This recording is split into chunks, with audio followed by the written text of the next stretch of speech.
জাতীয় সংসদ নির্বাচন সামনে রেখে ফেনী জেলায় অনুষ্ঠিত হচ্ছে বাংলাদেশ জামায়াতে ইসলামী সহ 11 দলীয় জোটের জনসভা। এতে বক্তব্য রাখবেন জামায়াত আমির ডাক্তার শফিকুর রহমান। জনসভায় অংশ নিতে ভোর থেকে ফেনী সরকারি পাইলট উচ্চ বিদ্যালয় মাঠে আসতে থাকেন নেতাকর্মীরা। জেলার বিভিন্ন এলাকা থেকে মিছিলে জনসভায় যোগ দেন জামায়াত সহ 11 দলীয় জোটের নেতাকর্মীরাও। জনসভা শুরুর আগেই কানায় কানায় পূর্ণ হয়ে যায় পাইলট মাঠ। জামায়াতে আমিরের এই আগমন আসন্ন জাতীয় নির্বাচনে জামায়াত ও 11 দলীয় জোটের প্রার্থীদের আরও শক্তিশালী করবে বলে মনে করছেন স্থানীয় নেতাকর্মীরা।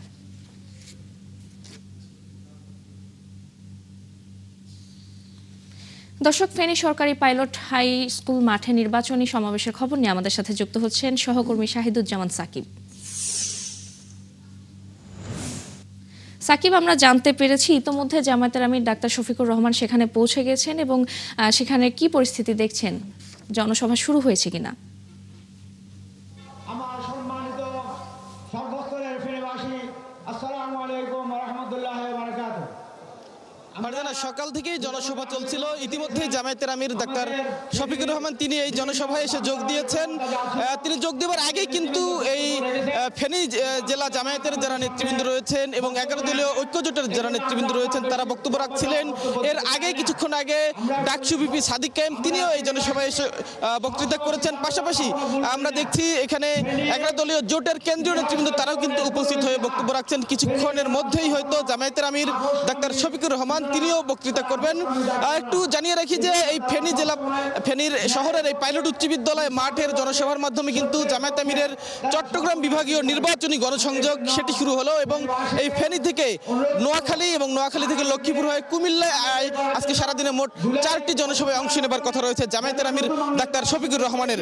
আমরা দেখলাম এখানে কিছুক্ষণ আগেই 11 দলীয় ঐক্য জোটের অন্যতম একটি শরিক দল এবি পার্টির চেয়ারম্যান মুজিবুর রহমান মঞ্জু, যিনি এই ফেনী 2 আসনের সংসদ সদস্য প্রার্থী 11 দলীয় জোটের পক্ষ থেকে তিনি বক্তৃতা করেছেন।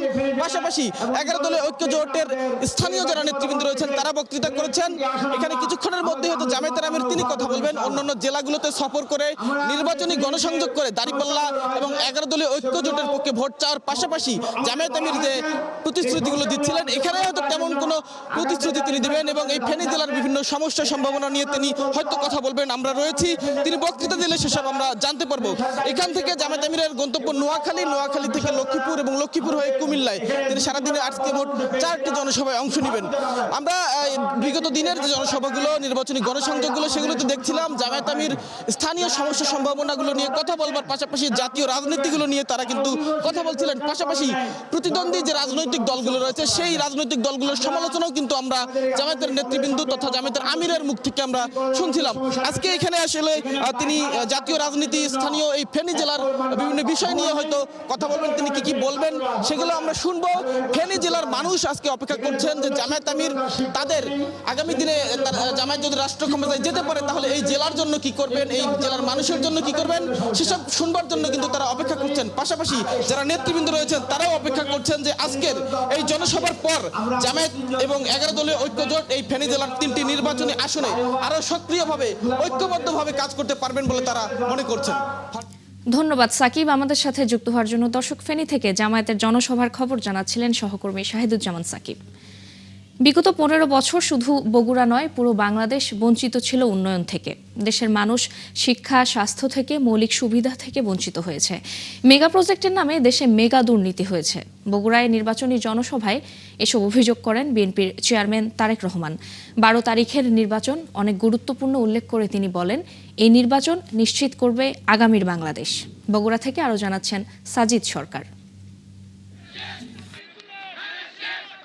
মানচিত্রের শেষ রেখা নয়, বরং ইতিহাসের শুরুর কেন্দ্রবিন্দু। এই পরিচয়ই এখন ফিরে পেতে চায় উত্তরের জনপদ বগুড়াবাসী। দীর্ঘ 19 বছর পর তারেক রহমানের ফেরা যেন উত্তরবঙ্গকে অবহেলার ছায়া থেকে বের করে এনে সম্মানের মূল আসনে বসায়। এমন আশা নিয়ে দুপুর থেকেই বগুড়ার বিভিন্ন প্রান্ত থেকে আসতে থাকে শহরের আলতাফুন্নেসা খেলার মাঠে। দিনভর উত্তরের 2টি জনসভা শেষে রাত 11:15টায় তারেক রহমান তার নির্বাচনী এলাকা এবং জন্মভূমি বগুড়ার মাটিতে পা রাখেন। এ সময় সাথে ছিলেন বগুড়ার পুত্রবধূ জোবাইদা রহমান। উচ্ছ্বসিত জনতা অভিবাদন জানিয়ে বরণ করেন তাদের। পরে দোয়া মোনাজাত করা হয় দেশবাসীর জন্য। কিছুক্ষণ পরই বগুড়াবাসীর উদ্দেশ্যে কথা বলেন তারেক রহমান।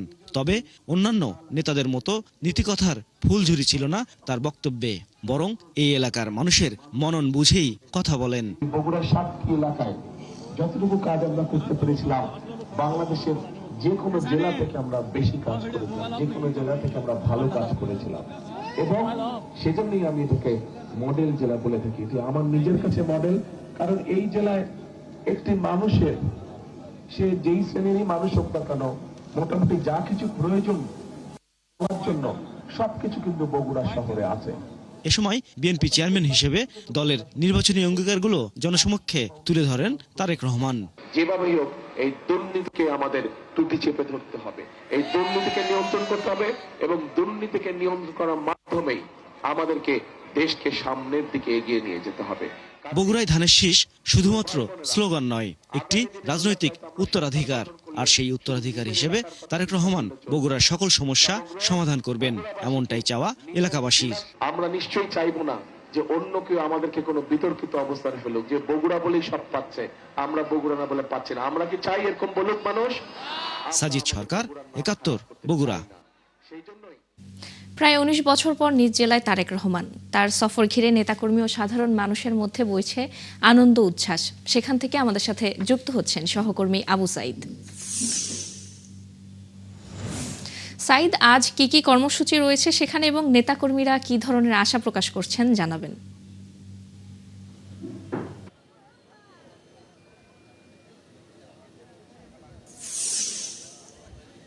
ফারজানা, আপনাকে ধন্যবাদ।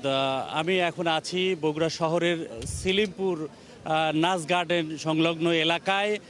জনাব তারেক রহমান গতকাল মধ্যরাতের জনসভা শেষ করার পরে তিনি কিন্তু এই নাচ গার্ডেনেই অবস্থান করছেন, এবং আজকে এই নাচ গার্ডেনের ভিতরে প্রতিবন্ধী শিশুদের মাঝে হুইল চেয়ার বিতরণ করার কথা রয়েছে।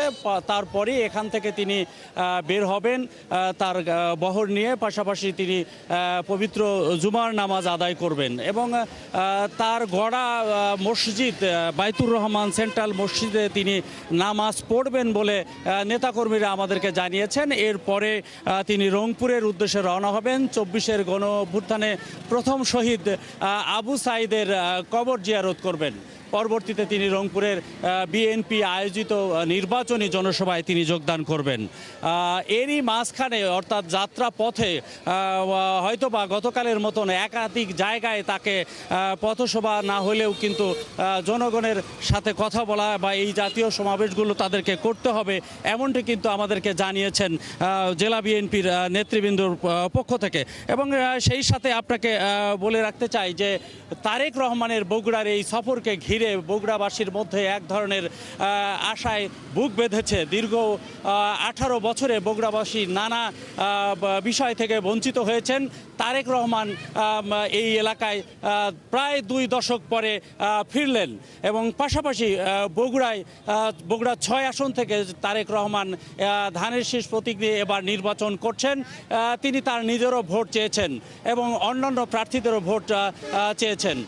সব মিলে তারেক রহমানের বগুড়ার এই সফরকে ঘিরে বগুড়ার সাধারণ মানুষের মধ্যে এক ধরনের উচ্ছ্বাস, আবেগ, ভালোবাসা লক্ষ্য করা যাচ্ছে, এবং আমরা আশা করছি কিছুক্ষণের মধ্যেই তারেক রহমান নাচ গার্ডেন থেকে বের হবেন।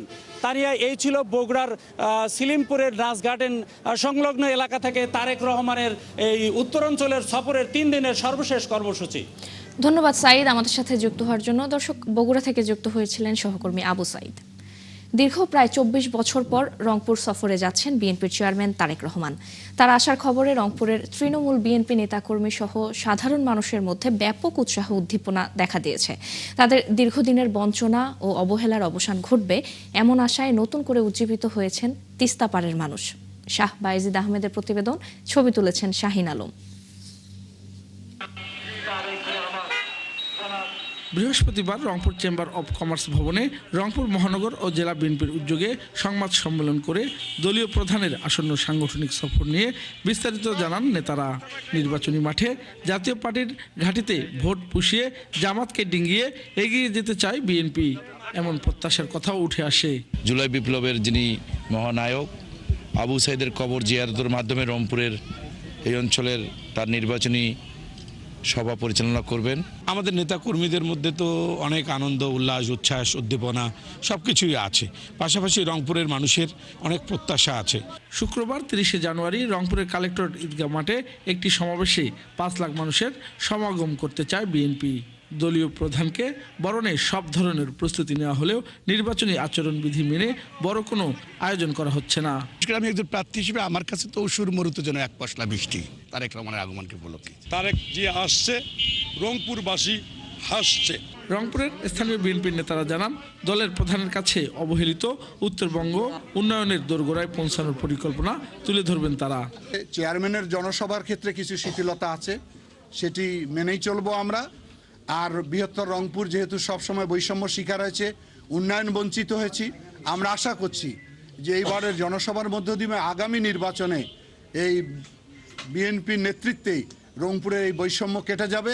আইন শৃঙ্খলা রক্ষাকারী বাহিনীর কর্মকর্তারা জানান, সমাবেশের আগে ও পরে পর্যাপ্ত নিরাপত্তা নেওয়া হয়েছে।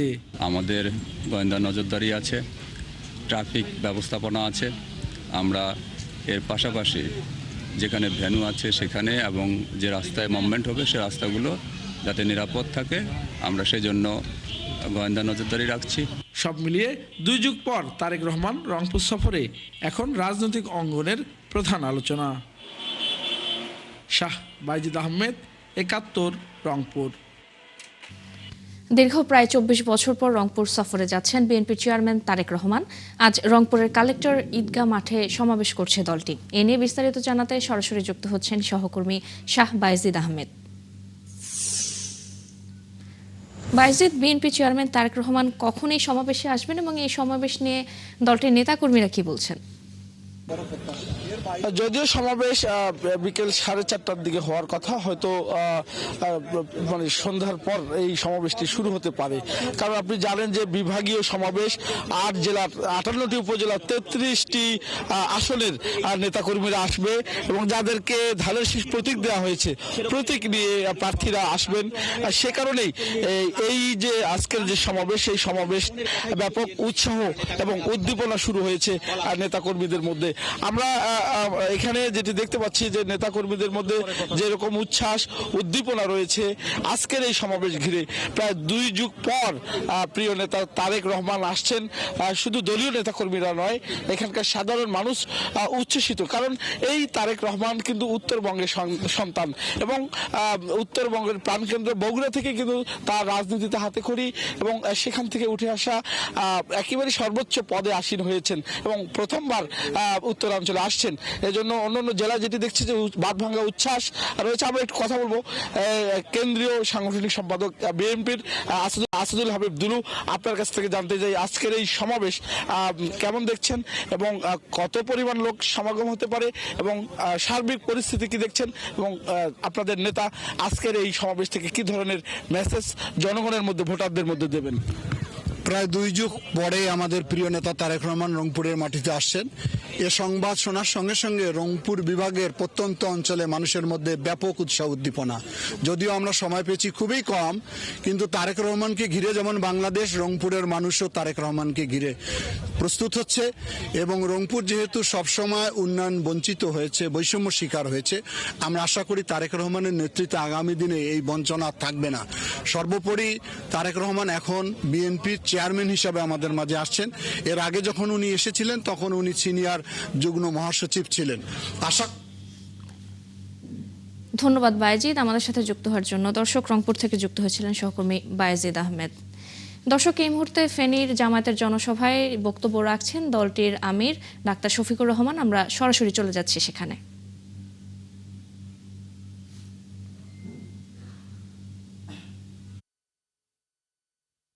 আপনাদের বুকের সন্তানের রাস্তায় নেমে এসেছিল, পুরা জুলাই জুড়ে আন্দোলন করেছেন, আগস্টের 5 তারিখ ফলাফল নিয়ে ঘরে ফিরেছেন।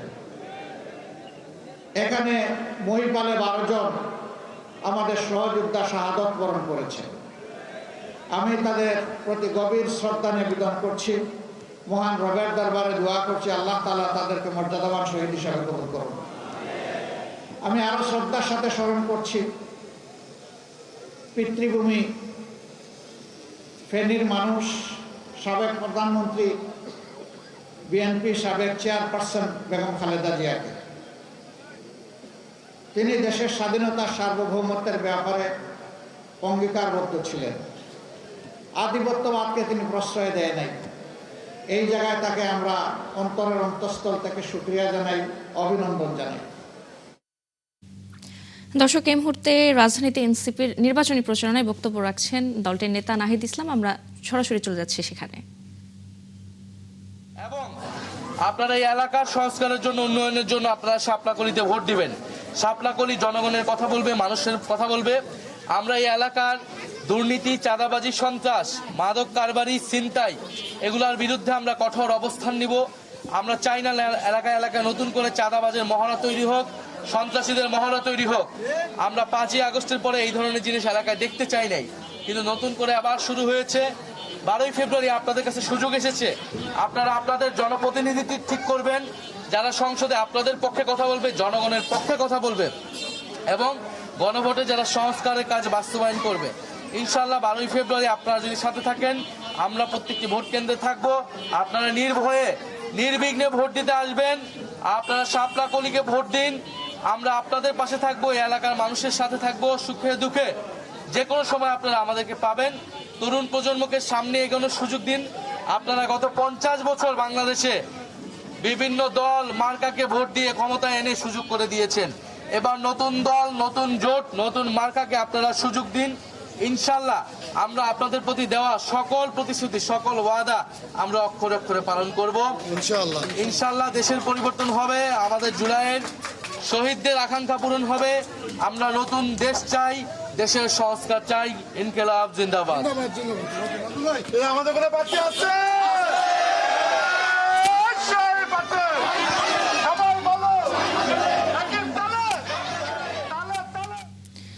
দর্শক, রাজধানীতে এনসিপির নির্বাচনী প্রচারে বক্তব্য রাখছিলেন দলটির নেতা নাহিদ ইসলাম। আমরা সরাসরি যুক্ত ছিলাম সেখানে।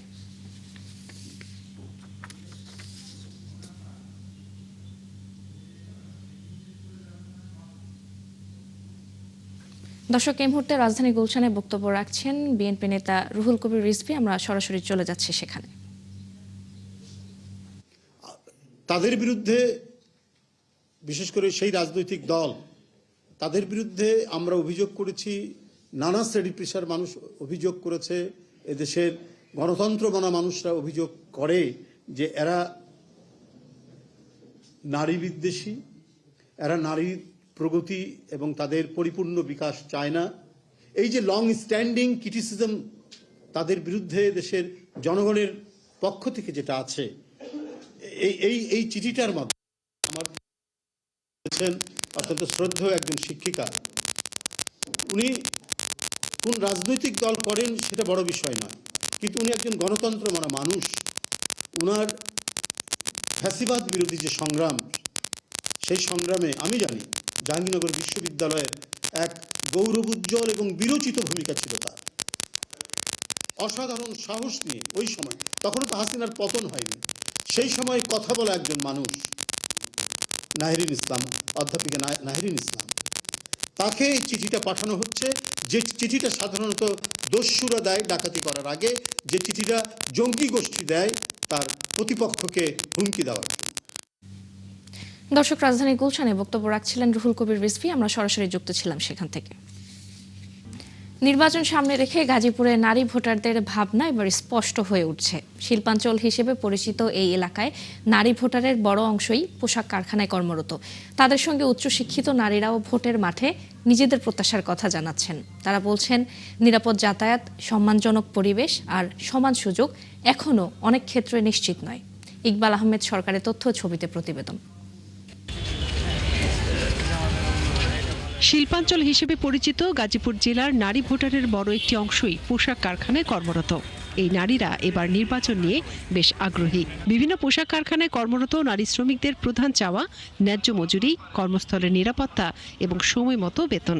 যে আমার কাছে ভালো মনে হবে, যে মনে করেন এই দেশকে নিরাপত্তা দিতে পারবে, আমি তাকে দেখে ভোট দেব। আমরা গার্মেন্টসে চাকরি করি, আমাদের নতুন সরকার আসুক, সবকিছু পরিবর্তন হোক, আমরা যেন সবকিছু নিয়ম মতো পাই, বেতন বোনাস সব দিক পাই, চিকিৎসা ভাতা পাই, সব কিছু। কর্মটা একটু বেশি বাড়লে অনেকে দেখা যায় যে চাকরি এখন বর্তমান যে অবস্থা, লোকজন বেশিরভাগ লোক বেকার। কর্মটা একটু বেশি হইলে লোকজন কর্মটা করতে পারতো, সবাই ভালো মতো চলতে পারতো। নারী শ্রমিকদের পাশাপাশি শিক্ষিত নারীরাও মনে করেন এখনও নারীর অধিকার প্রতিষ্ঠা হয়নি। বিশেষ করে কর্মক্ষেত্রে, যোগাযোগ ও চলাচলের ক্ষেত্রে নারীরা প্রতিনিয়ত নানা প্রতিবন্ধকতার মুখে পড়ছেন।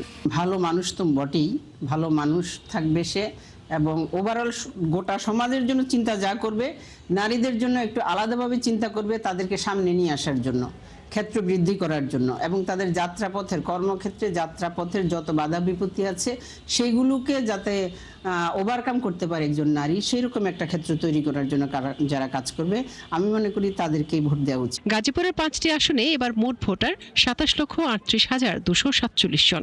এর মধ্যে নারী ভোটার আছেন 13,73,858 জন। মনিরা কাজুরি, 71। পর্তুগালের মধ্য ও উত্তরাঞ্চলে শক্তিশালী ঝড় ক্রিস্টিনের আঘাতে ভয়াবহ বিপর্যয় নেমে এসেছে। বুধবার মধ্যরাত থেকে বিধ্বংসী এই ঝড়ে এখন পর্যন্ত অন্তত 5 জন নিহত হয়। এছাড়া বিদ্যুৎ বিচ্ছিন্ন হয়ে মানবেতর জীবনযাপন করছেন 8.5 লাখেরও বেশি মানুষ। পর্তুগাল সরকার এই দুর্যোগকে জলবায়ুজনিত চরম ঘটনা হিসেবে বর্ণনা করেছে। ঝড়ের প্রভাবে পর্তুগালের বিভিন্ন জায়গায় বন্যা ও ভূমিধস দেখা দিয়েছে। ঘণ্টায় সর্বোচ্চ 150 থেকে 178 কিলোমিটার বেগে বয়ে যাওয়া ঝড়ো হাওয়ায় বহু ঘরবাড়ির ছাদ উড়ে গেছে এবং গাছ উপড়ে পড়েছে।